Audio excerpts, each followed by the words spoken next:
믿기 힘든 일이 일어났습니다. 노르웨이에서 모델 아르바이트를 하던 제 삶이 이렇게 변할 거라곤 상상도 못했어요. 눈보라가 몰아치던 그날, 우연히 만난 한국 남자가 제 인생을 완전히 바꿔놓을 줄 누가 알았을까요? 그는 따뜻한 미소로 저에게 다가왔고, 짧은 시간 동안 제 마음을 사로잡았습니다. 하지만 그가 떠난 후 알게 된 임신 소식, 그리고 갑작스러운 연락 두절은 저를 절망의 구렁텅이로 밀어넣었죠.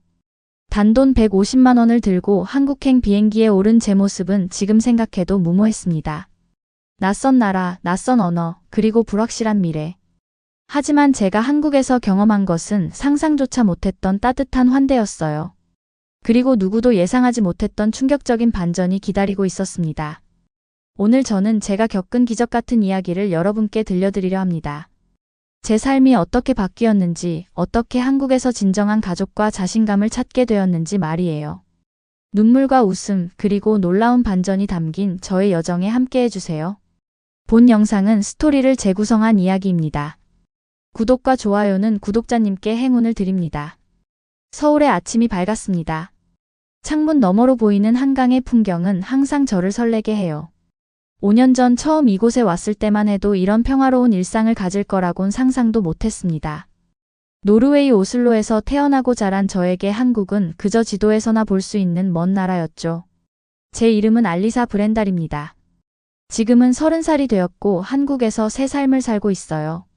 작은 아파트에서 4살 된 아들 민호와 함께 말이죠. 오늘도 민호는 어린이집에 가기 전 신나게 뛰어다니며 장난을 치고 있습니다.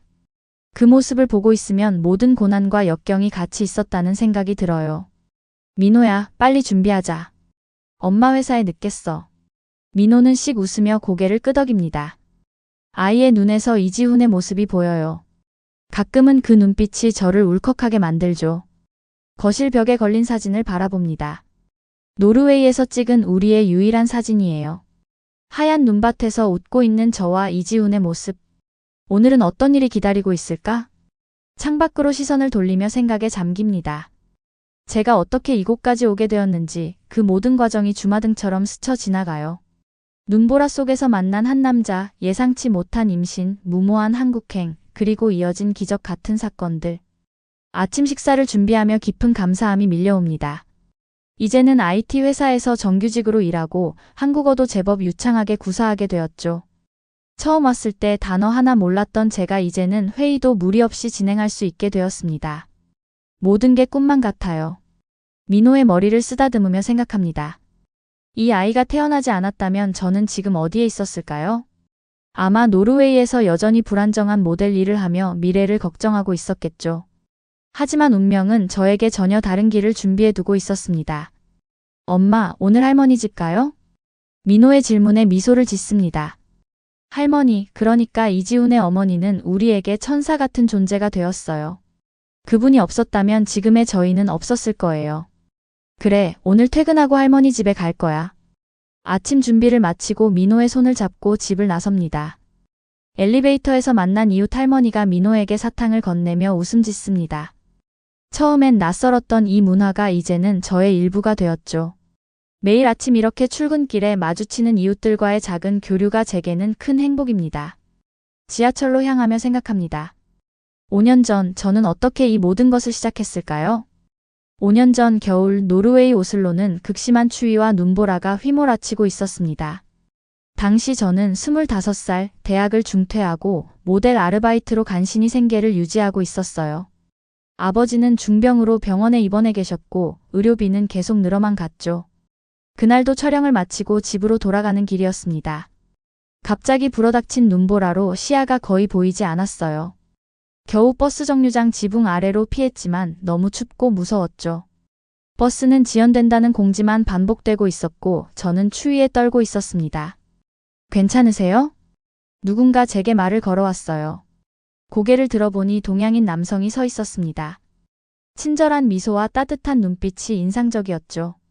네, 그냥 버스를 기다리고 있어요. 하지만 계속 지연되네요. 그는 자신을 이지훈이라고 소개했습니다. 한국에서 온 22살 대학생이었죠. 졸업 여행으로 노르웨이를 찾았다고 했어요. 우리는 그 작은 버스 정류장 지붕 아래에서 대화를 나누기 시작했습니다. 그의 영어는 완벽하진 않았지만 충분히 의사소통이 가능했어요. 제 숙소가 근처예요. 차 한잔하고 가실래요? 이 날씨에 버스 기다리는 건 위험해 보여요. 보통 같았으면 낯선 남자의 제안을 거절했겠지만 그의 진심 어린 눈빛과 따뜻한 미소에 이상하게도 신뢰가 갔습니다. 게다가 날씨는 점점 악화되고 있었죠. 감사합니다. 그럼 잠시만요. 이지훈의 숙소는 작지만 아늑했어요. 그는 즉시 따뜻한 차를 준비해 주었고 심지어 한국에서 가져온 과자도 내어 주었죠. 우리는 서로의 나라와 문화에 대해 이야기했습니다. 그는 한국의 가족, 대학 생활, 그리고 미래 계획에 대해 열정적으로 이야기했어요. 졸업하면 IT 회사에 취업하고 싶어요. 한국은 기술이 정말 발전해 있거든요. 저는 제 이야기도 조금씩 나누었습니다. 모델 일이 얼마나 불안정한지, 아버지의 병환으로 인한 걱정들, 그리고 미래에 대한 불안함까지. 평소 낯선 사람에게 이렇게 속내를 털어놓는 경우가 없었는데 이지훈에게는 자연스럽게 마음을 열게 되었어요.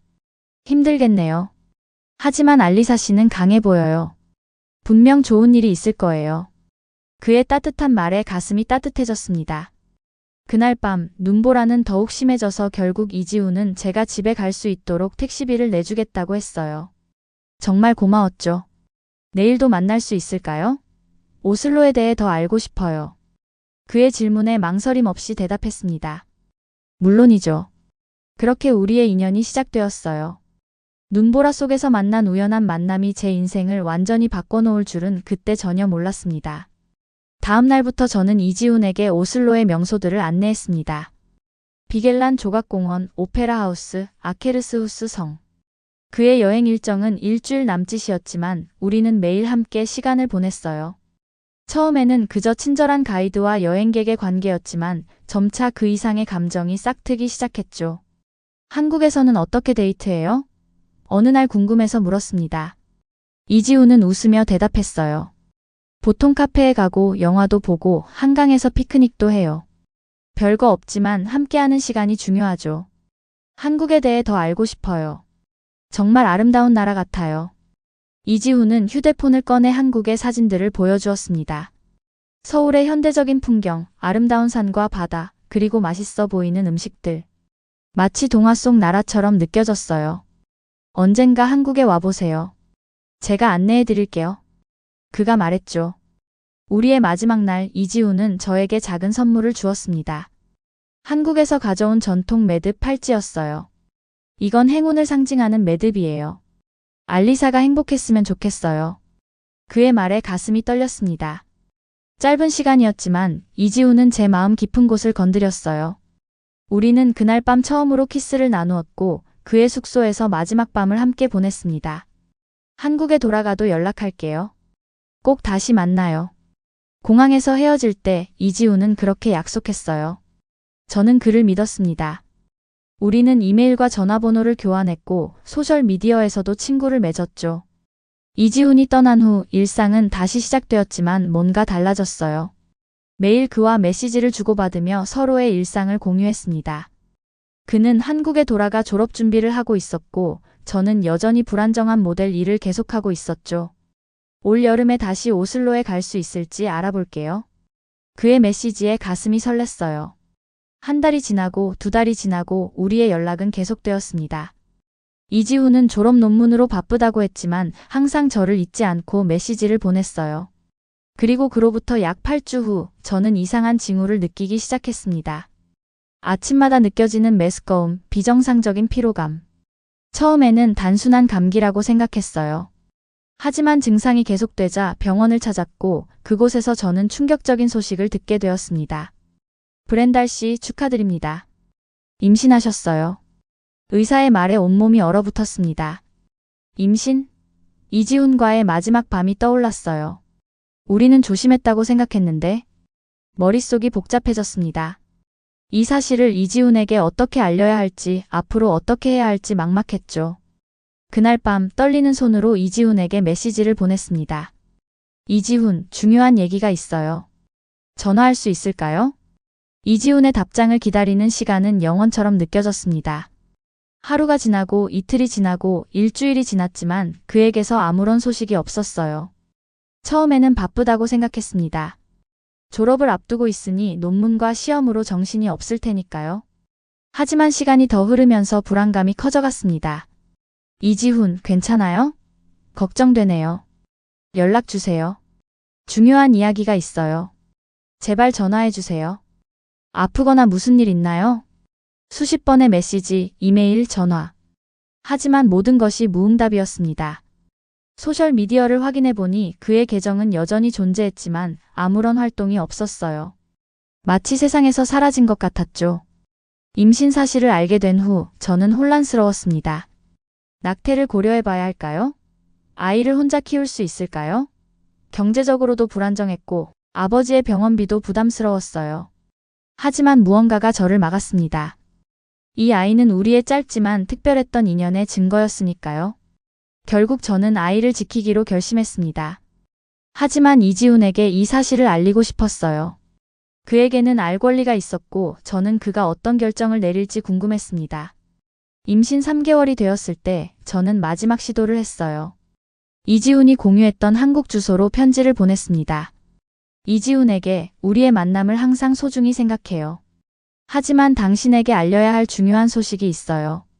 저는 임신했어요. 당신의 아이를 가졌어요. 이 상황에서 당신이 어떤 생각을 하는지 알고 싶어요. 답장을 기다릴게요. 마이너스 알리사.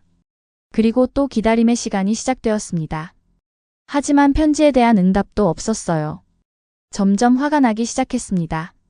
처음에는 이지훈을 걱정했지만 이제는 그가 저를 의도적으로 피하고 있다고 생각했어요.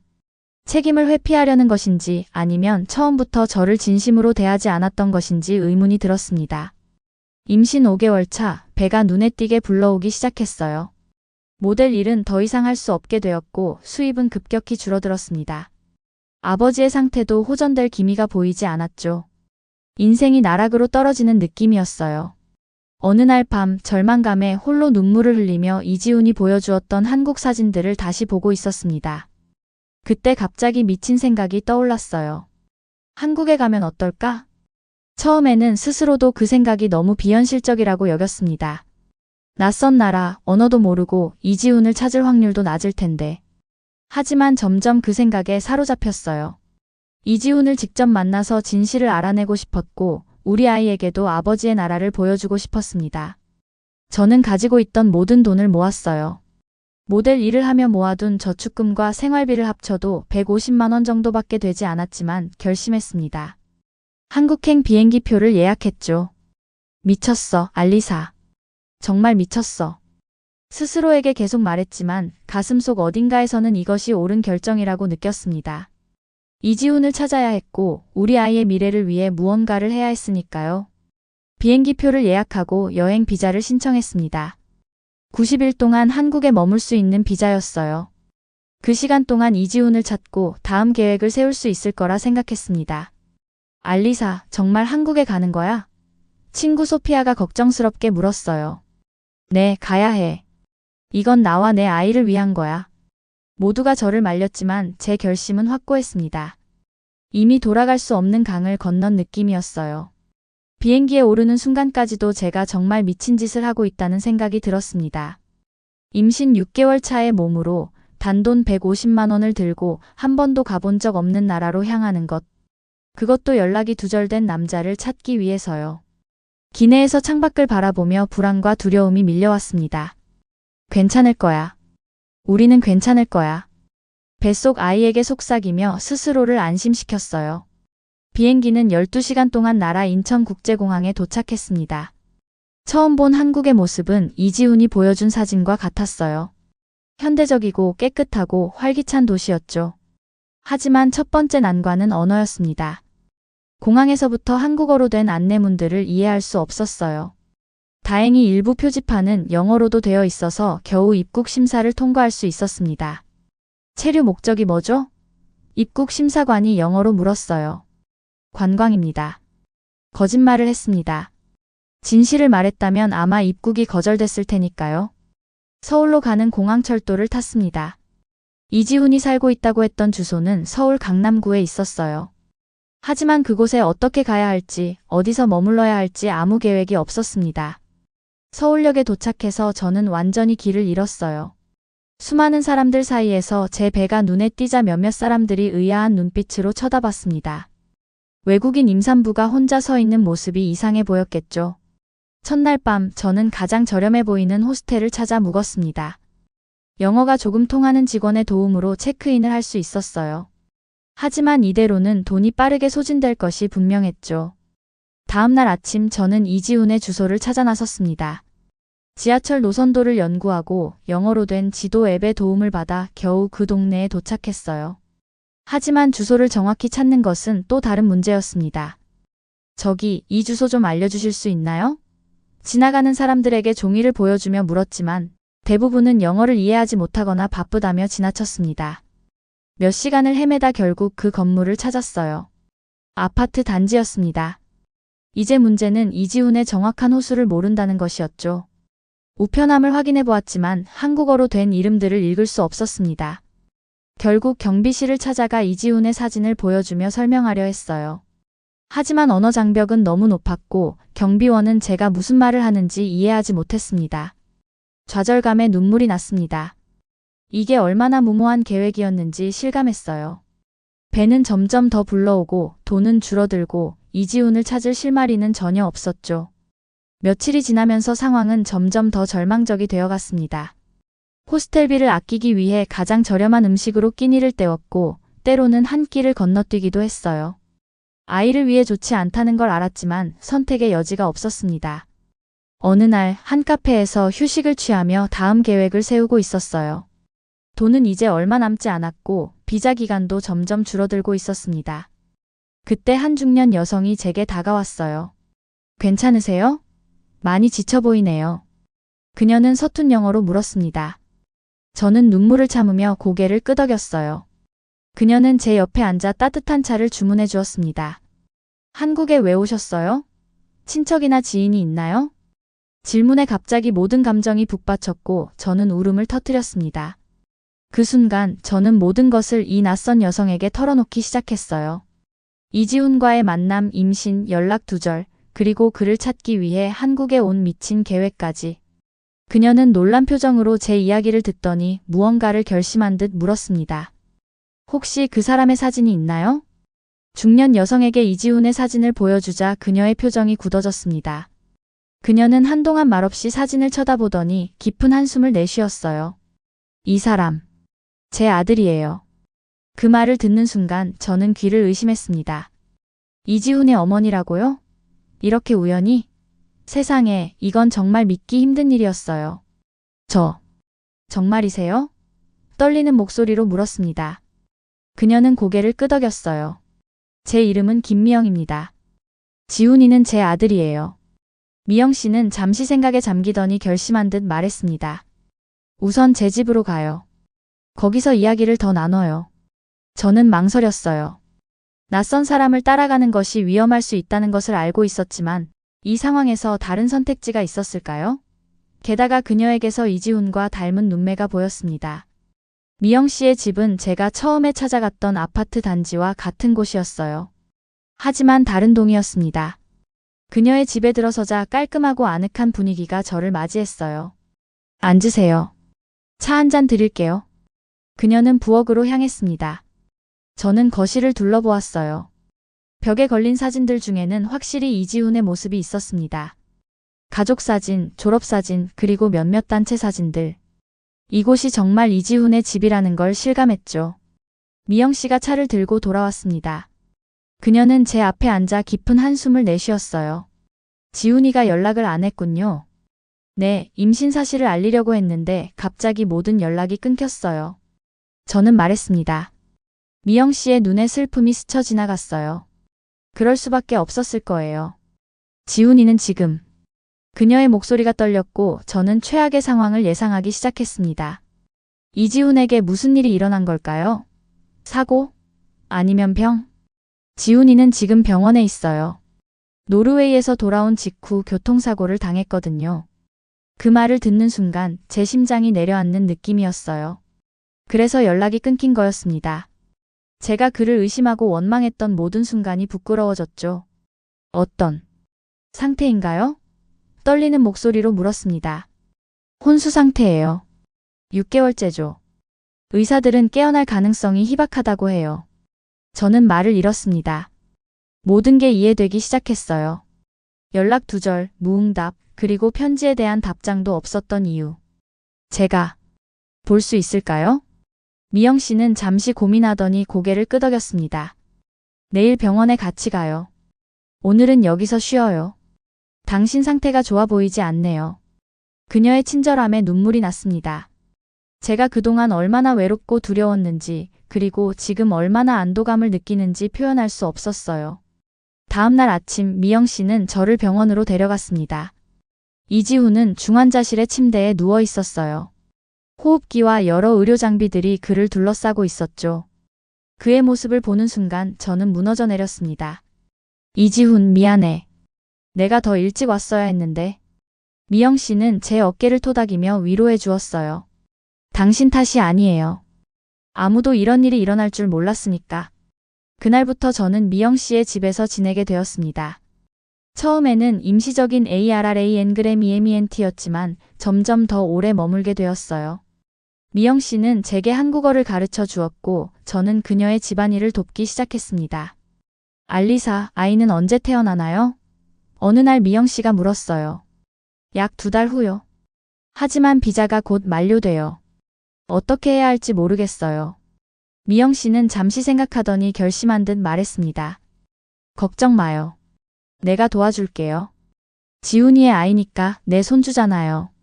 그 순간 저는 미영 씨가 저를 진정으로 받아들였다는 것을 느꼈습니다.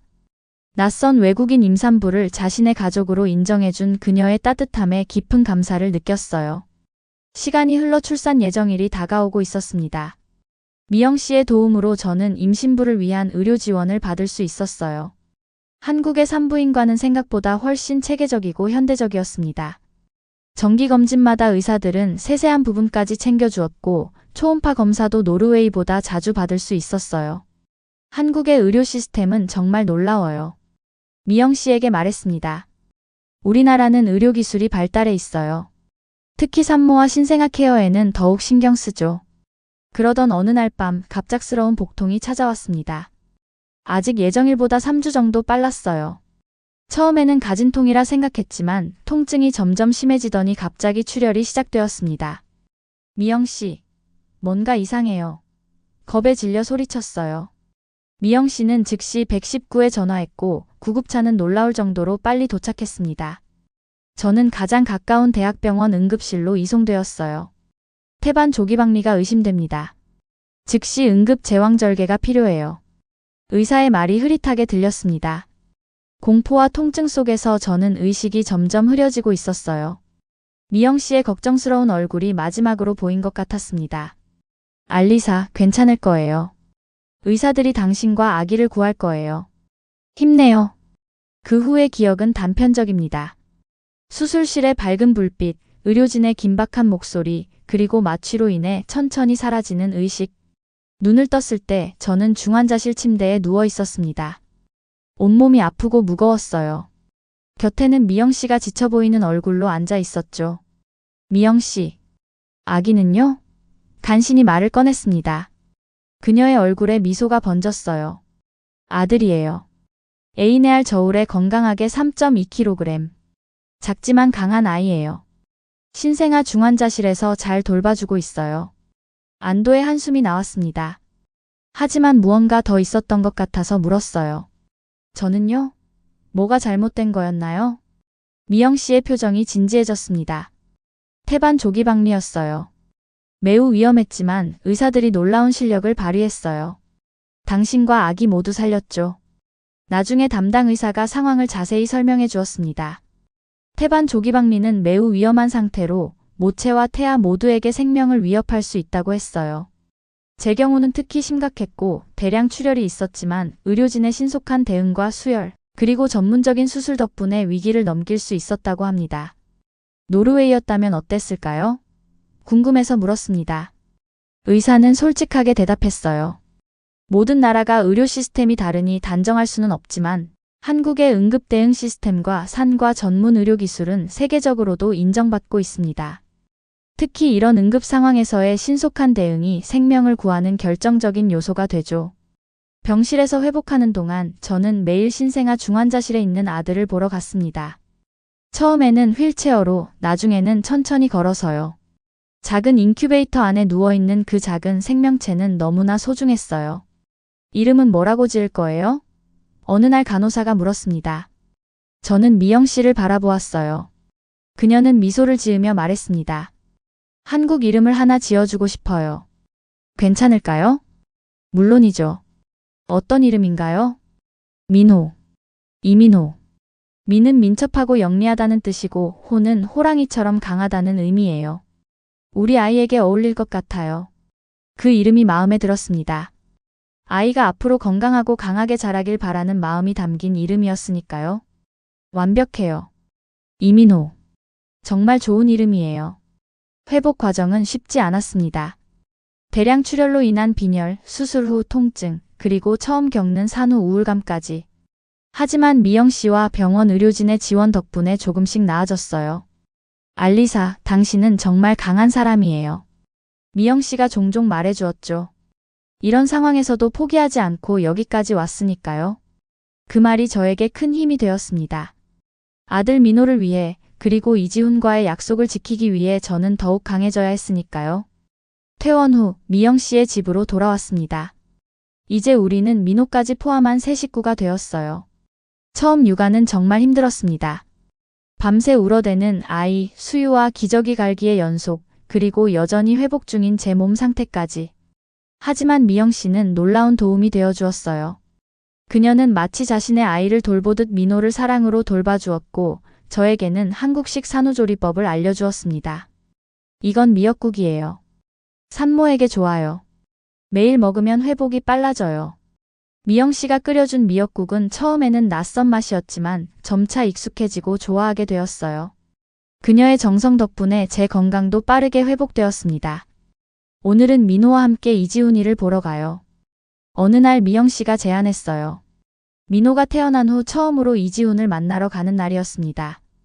병원에 도착해 중환자실로 들어갔을 때 가슴이 아팠어요. 이지훈은 여전히 의식 없이 누워 있었고 주변에는 기계들의 삐소리만 울려 퍼졌습니다. 이지훈, 우리 아들이에요. 민호라고 해요. 당신을 닮았어요. 아기를 조심스럽게 이지훈 옆에 두고 작은 손을 아빠의 손에 얹어주었습니다. 그 순간 믿을 수 없는 일이 일어났어요. 이지훈의 손가락이 미세하게 움직였습니다. 미영 씨, 보셨어요? 손가락이 움직였어요. 흥분해서 소리쳤습니다. 미영 씨도 놀란 표정으로 아들을 쳐다보았어요.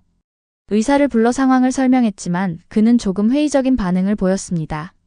무의식적인 반응일 수도 있어요. 너무 큰 기대는 하지 마세요. 하지만 우리는 희망을 놓지 않았어요. 그날 이후로 저는 민호를 데리고 더 자주 이지훈을 방문했습니다. 아기의 울음소리, 웃음소리를 들려주고 매일 있었던 일들을 이야기해 주었어요. 이지훈, 오늘 민호가 처음으로 뒤집기를 했어요. 당신 봤어야 했는데? 시간이 흐르면서 저는 점점 더 한국 생활에 적응해 갔습니다.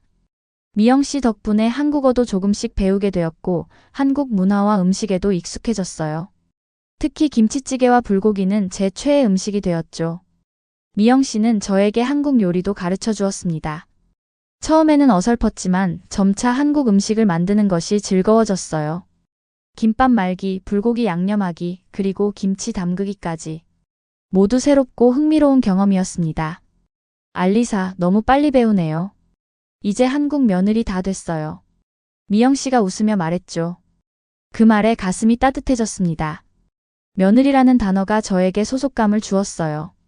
비록 이지훈과 정식으로 결혼한 것은 아니지만 미영 씨는 저를 진정한 가족으로 받아들여 주었습니다. 민호가 100일이 되었을 때 미영 씨는 한국 전통대로 100일 잔치를 열어주었어요. 이웃들과 미영 씨의 친구들이 모여 민호의 건강을 축하해 주었죠. 그들은 저에게도 따뜻하게 대해 주었고 외국인으로서의 소외감을 느끼지 않게 해주었습니다. 알리사, 이제 어떤 계획이 있어요? 100일 잔치 후 미영 씨가 물었어요. 저는 한숨을 내쉬었습니다. 제 비자는 연장되었지만 언젠가는 결정을 내려야 했죠. 노르웨이로 돌아갈 것인지 아니면 한국에서 새 삶을 시작할 것인지. 아직 잘 모르겠어요. 이지훈이 깨어나길 기다리고 있어요. 하지만 현실적으로 생각해야 할 것 같아요. 직업도 필요하고 민호를 위한 안정적인 환경도 필요하니까요. 미영 씨는 잠시 생각하더니 말했습니다. 제 친구 중에 외국인들을 위한 취업 프로그램을 운영하는 사람이 있어요. 한번 알아볼까요?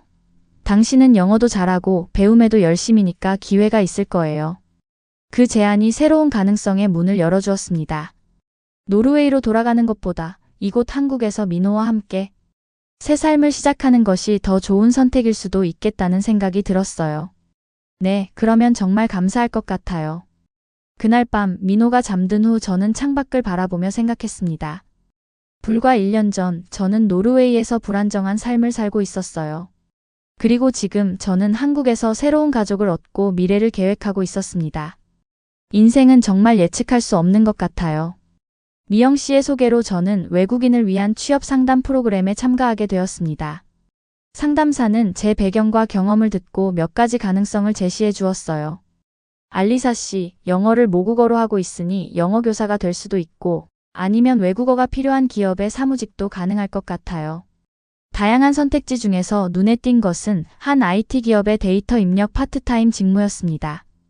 노르웨이어와 영어로 된 데이터를 처리하는 일이었어요. 그곳은 육아 중인 직원을 위한 유연한 근무 시간을 제공한다고 했죠. 이 회사가 좋을 것 같아요. 일단 면접을 볼 수 있을까요?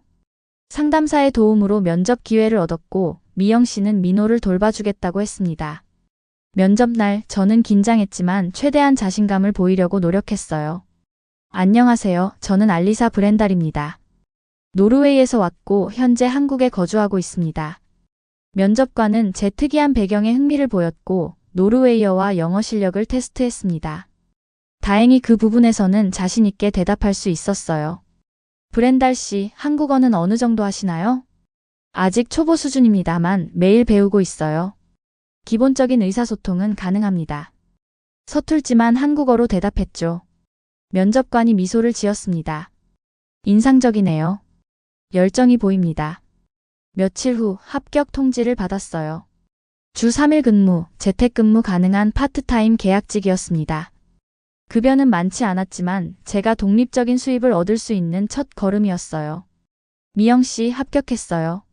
기쁨에 차서 알렸습니다. 알리사, 정말 축하해요. 당신의 노력이 빛을 발했네요. 일을 시작하면서 저는 새로운 도전에 직면했어요. 회사 시스템을 배우고 한국 직장 문화에 적응하는 것이 쉽지 않았습니다. 하지만 동료들은 대부분 이해심 많고 도움을 주려 했죠. 브렌달 씨, 이 부분은 이렇게 처리하면 더 효율적이에요. 선임 직원이 조언해 주었습니다. 저는 열심히 배우고 노력했어요. 실수도 많이 했지만 그때마다 더 나아지려고 애썼습니다. 민호가 어린이집에 다니기 시작하면서 저는 주 4일로 근무 시간을 늘릴 수 있었고 업무 능력도 향상되었어요. 몇 개월이 지나자 팀장님이 저를 불렀습니다. 브렌달 씨, 당신의 데이터 처리 능력이 매우 뛰어납니다. 그리고 노르웨이어 네이티브라는 점이 큰 장점이에요. 저희가 지금 북유럽 시장 진출을 준비하고 있는데 당신이 이 프로젝트에 참여해 주었으면 합니다. 그 제안은 제 경력의 큰 전환점이 되었어요. 단순 데이터 입력이 아닌 프로젝트 참여는 더 많은 책임과 동시에 성장 기회를 의미했죠. 네, 기꺼이 참여하겠습니다. 최선을 다하겠습니다. 북유럽 시장 진출 프로젝트는 저에게 새로운 도전이었어요. 노르웨이 문화와 비즈니스 관행에 대한 제 지식이 회사에 큰 도움이 되었고 팀원들은 제 의견을 진지하게 받아들였습니다. 브렌달 씨, 이런 표현은 노르웨이에서 어떻게 받아들여질까요? 마케팅 담당자가 물었습니다. 솔직히 말씀드리면 이 표현은 조금 공격적으로 느껴질 수 있어요. 노르웨이 사람들은 더 간접적인 표현을 선호합니다. 제 피드백이 실제 마케팅 전략에 반영되는 것을 보며 뿌듯함을 느꼈어요. 점점 더 자신감이 생겼고 회사에서의 제 역할도 확장되어 갔습니다. 어느 날 인사팀에서 연락이 왔어요. 브렌달 씨, 정규직 전환을 제안드리고 싶습니다. 북유럽 시장 담당 전문가로서 풀타임으로 일하시는 것이 어떨까요? 그 제안은 제 인생의 또 다른 전환점이었습니다. 정규직은 안정적인 수입과 함께 비자 문제도 해결해 줄 수 있었죠. 무엇보다 이제 저는 단순히 도움이 필요한 외국인이 아닌 전문성을 인정받는 직업인으로 인정받게 되었어요. 네, 정말 감사합니다. 제안을 받아들이겠습니다. 그날 저녁 미영 씨와 민호에게 좋은 소식을 전했어요. 정규직이 되었어요. 이제 우리 더 안정적인 생활을 할 수 있을 거예요. 미영 씨는 환하게 웃으며 축하해 주었고 특별한 저녁 식사를 준비해 주었습니다. 알리사, 내가 자랑스러워요. 이렇게 빨리 적응하고 성공하다니 정말 놀라워요. 그날 밤 민호를 재운 후 저는 병원에 가서 이지훈에게 이 소식을 전했습니다. 이지훈, 오늘 정규직이 되었어요. 당신의 나라에서 당신의 어머니와 아들과 함께 새 삶을 시작하고 있어요. 당신도 빨리 회복해서 우리와 함께 했으면 좋겠어요.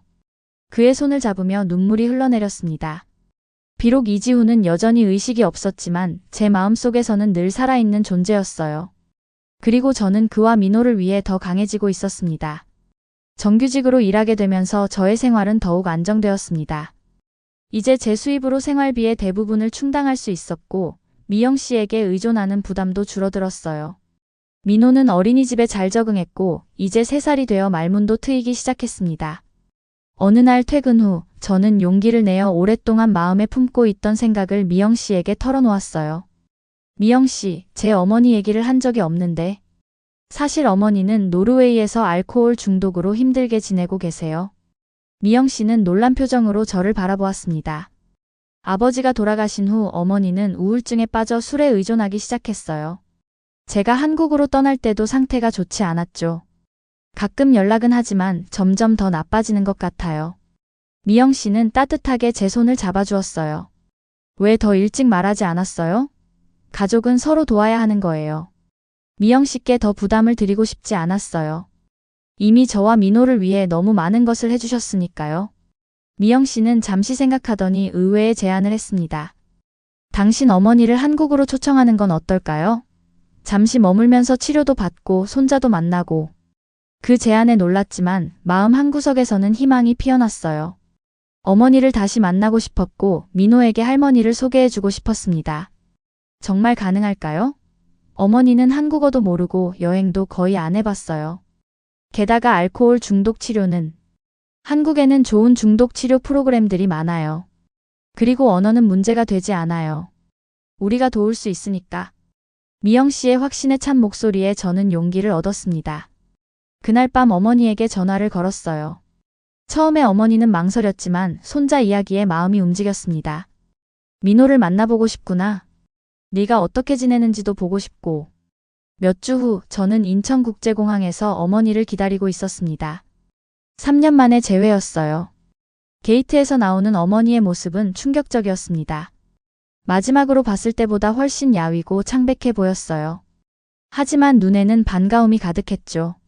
알리사. 어머니는 저를 보자마자 눈물을 글썽였습니다. 우리는 오랫동안 서로를 꼭 안았어요. 그동안의 모든 거리와 시간이 녹아내리는 듯 했습니다. 미영 씨의 집으로 돌아왔을 때 민호는 처음 보는 외할머니를 호기심 어린 눈으로 바라보았어요. 처음에는 수줍어했지만 금세 친해졌습니다. 할머니가 예쁜 인형 가져왔어요. 어머니가 노르웨이에서 가져온 선물을 건네자 민호의 얼굴에 미소가 번졌어요. 두 할머니 사이의 만남도 의외로 자연스러웠습니다. 언어는 통하지 않았지만 손자를 사랑하는 마음은 같았죠. 미영 씨는 정성스럽게 노르웨이 요리를 배워 어머니를 위해 요리해 주었고 어머니도 그 마음에 감동받았어요. 어머니의 한국 방문은 3개월로 계획되어 있었습니다. 그 기간 동안 저는 회사의 배려로 근무 시간을 조정할 수 있었고 어머니와 함께할 시간을 가질 수 있었어요. 한국 생활 2주째 어머니를 중독치료 전문 병원으로 모셨습니다. 처음에는 저항했지만 결국 치료를 받아들였어요. 알코올 의존도가 높은 편이지만 의지가 있으면 회복 가능합니다. 의사의 진단이었어요. 어머니는 외래 환자로 치료 프로그램에 참여하기 시작했습니다.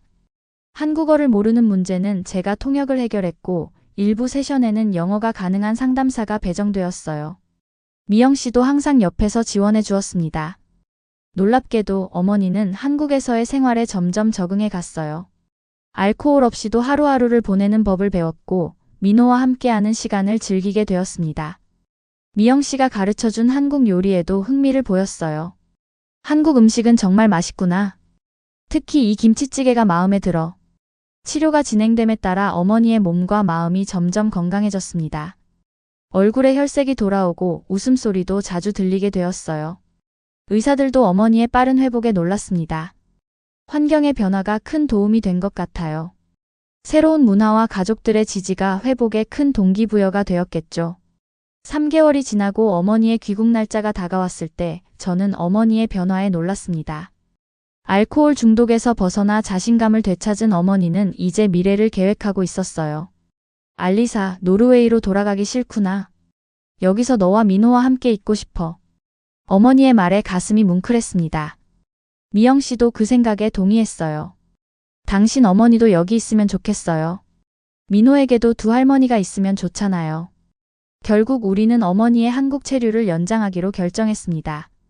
법적인 문제들이 있었지만 회사의 도움으로 어머니를 위한 장기 비자를 신청할 수 있었어요. 어머니는 한국어를 배우기 시작했고 미영 씨의 도움으로 노인센터에서 봉사활동도 시작했습니다. 한국은 정말 놀라운 나라구나. 내 인생에 이런 변화가 있을 줄 몰랐어. 어머니의 말에 저도 깊이 공감했습니다. 저 역시 한국에서 새로운 살, 새로운 가족, 그리고 희망을 찾았으니까요. 어머니의 회복과 함께 저의 한국 생활도 4년 차에 접어들었습니다. 회사에서의 위치도 안정되었고 한국어 실력도 많이 향상되었어요. 민호는 이제 곧 유치원에 들어갈 나이가 되었고 완벽한 이중언어 화자로 성장하고 있었습니다. 알리사, 이제 한국에서 영주할 생각은 없어요? 어느 날 미영 씨가 물었어요. 사실 저도 그 생각을 하고 있었습니다. 이제 한국은 저에게 제2의 고향이 되었고 돌아갈 노르웨이보다 더 많은 것들이 이곳에 있었죠. 사실 국적 취득에 대해 알아보고 있어요. 미영 씨의 얼굴에 미소가 번졌어요. 정말요? 그럼 진짜 우리 가족이 되는 거네요. 한국 국적 취득은 쉬운 과정이 아니었습니다. 영주권을 먼저 취득해야 했고 그 후에도 많은 서류와 심사, 그리고 한국어 능력 시험과 면접 등 여러 관문을 통과해야 했어요. 회사의 법무팀과 미영 씨의 도움으로 저는 영주권 신청을 시작했습니다. 특히 제 상황은 독특했어요. 이지훈과 법적으로 결혼한 상태가 아니었지만 민호가 한국 국적자의 자녀로 인정받을 수 있었고 이는 제 신청에 유리하게 작용했습니다. 이중국적은 가능할까요? 법무팀 변호사에게 물었어요. 원칙적으로는 어렵지만 예외적인 경우가 있습니다. 특히 귀하처럼 전문직에 종사하면서 한국에 기여하는 외국인의 경우 검토될 수 있어요. 영주권 신청 과정에서 가장 어려웠던 것은 한국어 시험이었습니다. 비록 일상 대화는 가능했지만 공식적인 시험은 다른 차원의 문제였어요. 이건 너무 어려워요. 합격할 수 있을까요? 시험 준비 중에 미영 씨에게 불안함을 토로했습니다. 당신은 할 수 있어요. 매일 밤 함께 공부하면 돼요. 미영 씨는 제 한국어 선생님이 되어주었고 매일 밤 민호를 재운 후 우리는 공부를 했어요. 문법, 어휘, 독해, 작문. 모든 것이 도전이었지만 포기하지 않았습니다. 시험 당일 너무 긴장해서 손이 떨렸어요. 하지만 미영 씨가 아침에 해준 말이 계속 머릿속에 맴돌았습니다. 이미 마음으로는 한국 사람이에요. 이건 그냥 종이 한 장일 뿐이니까 자신감을 가져요. 몇 주 후 시험 결과가 나왔습니다. 합격이었어요. 필요한 수준을 넘어선 점수였고 이제 면접만 남았습니다. 면접은 또 다른 산이었습니다. 한국 역사, 문화, 사회에 대한 이해와 함께 국적 취득 동기, 앞으로의 계획 등을 질문받았어요. 브렌달 씨, 왜 한국 국적을 원하시나요? 저는 진심을 담아 대답했습니다. 한국은 제게 두 번째 기회를 준 나라입니다. 아들에게는 첫 번째 고향이고요. 이곳에서 저는 가족을 찾고 직업을 얻고 희망을 되찾았습니다. 이제는 제가 한국 사회에 기여하고 싶어요. 면접관들은 제 이야기에 깊이 공감해 주었고 특히 이지훈의 사고와 민호의 탄생 그리고 미영 씨와의 인연에 감동받은 듯 했습니다. 몇 달의 기다림 끝에 드디어 그날이 왔어요. 국적 취득 승인 통지서가 도착했습니다. 미영 씨, 승인됐어요. 기쁨에 차서 소리쳤죠. 미영 씨는 눈물을 글썽이며 저를 꼭 안아주었습니다. 이제 정말 우리 딸이네요. 국적 증서 수여식 날, 저는 미영 씨와 어머니 그리고 민호와 함께 법무부를 방문했습니다. 한국 국민으로서의 첫 공식적인 순간이었죠. 알리사 브렌달 씨, 아니 이제는 이알리사 씨라고 불러야겠네요. 대한민국의 국민이 되신 것을 축하합니다. 한국식 이름으로 이알리사라는 이름도 갖게 되었습니다. 이지훈의 성을 따라 이씨 가문이 일원이 된 것이죠. 수여식 후 우리는 특별한 저녁 식사를 하러 갔어요. 미영 씨가 예약해둔 한 식당에서 전통 한정식을 먹으며 이 특별한 날을 축하했습니다. 알리사, 아니 이알리사. 미영 씨가 웃으며 말했어요. 우리 가족에 온 것을 진심으로 환영해요. 어머니도 비록 한국어는 서툴렀지만 제 성취를 자랑스러워했습니다. 내 딸이 이렇게 강한 사람인 줄 몰랐어. 너무 자랑스러워. 그날 저녁 평소처럼 병원을 찾아 이지훈에게 이 소식을 전했어요. 이지훈, 오늘 나는 한국 국민이 되었어요. 당신의 성을 이어받아 이알리사가 되었죠. 민호의 엄마로, 미영 씨의 딸로, 그리고 당신의 동반자로서 이제 정식으로 한국의 일원이 되었어요. 이지훈의 손을 잡으며 눈물이 흘렀습니다. 제 인생의 가장 큰 전환점은 그와의 만남이었고 그 인연이 저를 이곳까지 이끌어 주었으니까요. 고마워요, 이지훈. 당신 덕분에 저는 새로운 인생을 시작할 수 있었어요. 국적 취득 후 1년 저는 이제 완전히 한국 사회의 일원으로 자리 잡았습니다. 직장에서는 팀장으로 승진했고 노르웨이와 한국을 잇는 비즈니스 개발의 핵심 역할을 담당하게 되었어요. 민호는 유치원에 다니기 시작했고 똑똑하고 활발한 아이로 성장했습니다. 한국어와 노르웨이어를 자유롭게 구사하는 그의 모습을 볼 때마다 가슴이 뿌듯했어요. 미영 씨와 어머니도 이제는 때려야 뗄 수 없는 친구가 되었습니다. 언어는 여전히 장벽이었지만 서로의 문화를 교환하며 특별한 유대를 형성했죠. 어머니는 한국 생활에 완전히 적응했고 알코올 중독에서 완전히 벗어나 건강한 생활을 유지하고 있었습니다. 그러던 어느 날 평소처럼 병원을 방문했을 때였어요. 이지훈의 담당 의사가 저를 불렀습니다. 이알리사 씨, 좋은 소식이 있습니다. 의사의 표정에서 뭔가 달라진 것을 느꼈어요. 이지훈 씨의 뇌 활동에 변화가 감지되었습니다. 의식을 회복할 가능성이 높아지고 있어요. 그 말을 듣는 순간 온몸에 전율이 흘렀습니다. 5년 동안 기다려온 기적이 일어나려는 걸까요? 정말인가요? 언제요? 어떻게요? 의사는 차분히 설명해 주었어요. 최근 뇌파 검사에서 반응이 확실히 나타나고 있습니다. 특히 당신과 민호가 방문할 때 더 활발해진다고 간호사들이 보고했죠. 그날 밤 저는 미영 씨와 어머니에게 이 소식을 전했습니다. 모두가 기적을 바라며 기도했어요. 다음 날부터 저는 민호를 데리고 매일 병원을 방문했습니다. 의사의 조언대로 더 많이 이야기하고 접촉하고 민호의 목소리를 들려주었어요. 아빠, 저 민호예요. 빨리 일어나요. 같이 놀고 싶어요. 민호의 순진한 목소리가 병실에 울려 퍼졌습니다. 그때 믿기 힘든 일이 일어났어요. 이지훈의 손가락이 움직였고 눈꺼풀이 미세하게 떨렸습니다. 의사 선생님, 빨리요. 움직였어요. 의료진이 급히 달려와 검사를 시작했습니다. 그리고 며칠 후 기적이 일어났어요. 이지훈이 눈을 떴습니다. 처음에는 초점이 없었고 말도 할 수 없었어요. 하지만 그는 분명히 의식을 되찾고 있었습니다. 이지훈, 저예요. 알리사. 기억나요? 천천히 그는 눈을 깜빡였습니다. 의사들은 그것이 인식의 신호라고 말했어요. 이지훈의 회복은 매우 느렸습니다. 5년간의 혼수 상태 후에는 많은 것들을 다시 배워야 했어요. 말하기, 움직이기, 심지어 먹는 것까지. 하지만 의료진은 그의 회복 의지에 놀랐고 우리는 모든 과정을 함께 했습니다. 첫 번째 말을 했을 때 그건 단 한마디였어요. 알리사. 그 순간 저는 눈물을 멈출 수 없었습니다. 그가 저를 기억하고 있었던 거예요. 점차 이지훈은 더 많은 기억을 되찾았습니다. 노르웨이에서의 만남, 우리의 짧은 인연, 그리고 그가 한국으로 돌아온 후 겪은 사고까지. 하지만 5년의 공백은 여전히 그에게 충격이었죠. 내가 이렇게 오랫동안 잠들어 있었다고? 그리고 당신은 날 찾아 한국에 왔다고? 그에게 모든 이야기를 들려주었습니다. 제가 어떻게 그를 찾아 한국에 왔는지, 어떻게 그의 어머니를 만나게 되었는지, 민호의 탄생, 그리고 제가 어떻게 한국인이 되었는지까지. 민호를 만났을 때 이지훈의 눈에서 눈물이 흘렀어요. 내 아들. 이제야 만나게 됐구나. 민호는 처음에는 낯설어했지만 금세 아빠에게 마음을 열었습니다. 아빠, 엄마가 아빠 이야기 많이 해줬어요. 진짜 아빠 만나서 기뻐요. 재활치료가 계속되면서 이지훈은 점점 더 강해졌습니다. 처음에는 휠체어를 타야 했지만 몇 달 후에는 워커를 사용할 수 있게 되었고 1년이 지나자 짧은 거리는 혼자 걸을 수 있게 되었어요. 이지훈이 퇴원하던 날 우리는 모두 함께 있었습니다. 미영 씨, 저의 어머니, 민호, 그리고 저. 이제 진정한 가족이 완성된 순간이었죠. 이제 어디로 갈까요? 이지훈이 물었습니다. 집에요. 우리 모두의 집으로. 그날 이후 우리의 삶은 새로운 장을 시작했습니다.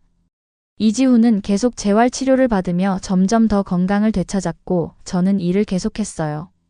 미영 씨와 어머니는 함께 민호를 돌보며 서로의 든든한 지원자가 되었습니다. 결혼식은 간소하게 치렀어요. 오랜 시간 함께했지만 이제 법적으로도 가족이 되는 순간이었습니다. 2년 후 이지훈은 놀라운 회복을 보여주었습니다. 그는 IT 분야에서 자신의 전문성을 살려 재택근무가 가능한 일을 시작했고 우리는 함께 북유럽 마이너스 한국 연계 창업 프로젝트를 시작했어요. 노르웨이와 한국의 문화와 기술을 연결하는 다리가 되고 싶어. 이지훈의 꿈이었죠.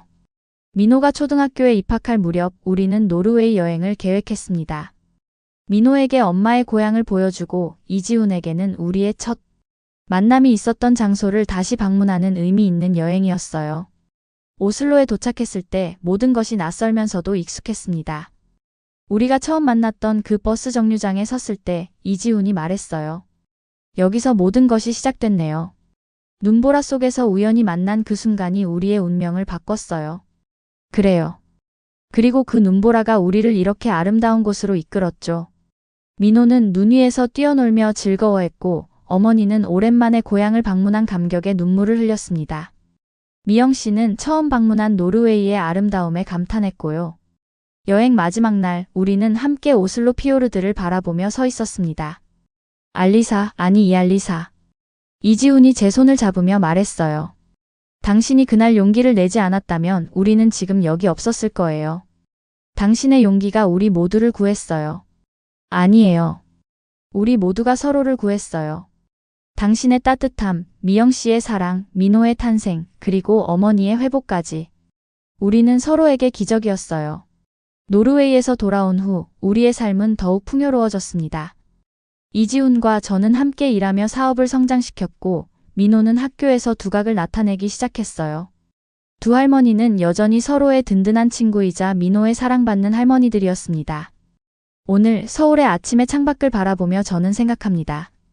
8년 전 단돈 150만 원을 들고 무모하게 한국행 비행기에 올랐던 그 젊은 여성이 지금의 저를 볼 수 있다면 무엇이라고 생각할까요? 아마 놀라워할 것 같아요. 하지만 동시에 자랑스러워할 것 같기도 합니다. 왜냐하면 저는 두려움을 극복하고 낯선 곳에서 새로운 삶을 만들어냈으니까요. 그리고 그 과정에서 진정한 가족과 행복을 찾았으니까요. 눈보라 속에서 시작된 우리의 인연은 이제 햇살 가득한 아름다운 이야기가 되었습니다. 그리고 우리의 여정은 아직 계속되고 있어요. 엄마, 학교 갈 시간이에요. 민호의 목소리에 생각에서 깨어납니다. 이지훈은 이미 아침 식사를 준비하고 있고 창밖으로는 서울의 아침이 밝아오고 있어요. 네, 가자. 오늘도 좋은 하루가 될 거야. 그리고 저는 확신합니다. 모든 도전과 어려움을 넘어 우리는 함께 기적을 만들어냈고 앞으로도 계속 만들어 나갈 것입니다. 이것이 제가 한국에서 찾은 새로운 삶, 제 인생의 기적입니다.